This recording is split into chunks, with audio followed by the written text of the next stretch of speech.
Nizam college ఎదుట ఉద్రిక్తత వాతావరణం నెలకొంది. ఏబీవీపీ ఆధ్వర్యంలో ఆందోళన చేపట్టారు విద్యార్థులు. ఫీజు రియంబర్మెంట్, స్కాలర్షిప్ విడుదల చేయాలని డిమాండ్ చేశారు. ఆందోళనకారులను అరెస్టు చేశారు పోలీసులు.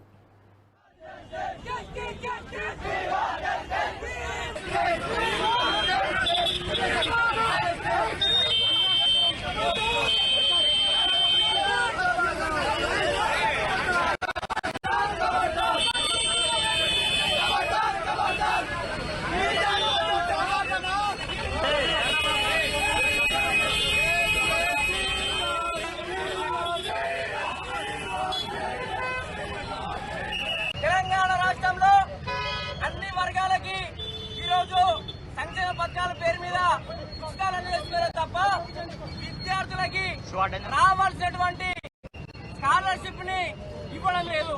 ఈ రోజు మేము శాంతియుతంగా ధర్నా చేయడానికి వస్తా ఉంటే ఈరోజు రాష్ట్ర ప్రభుత్వము పోలీసులను అడ్డం పెట్టుకొని విద్యార్థుల పైన ఏదైతే దురుసు ప్రవర్తనని మేము తీవ్రంగా ఖండిస్తా ఉన్నాం.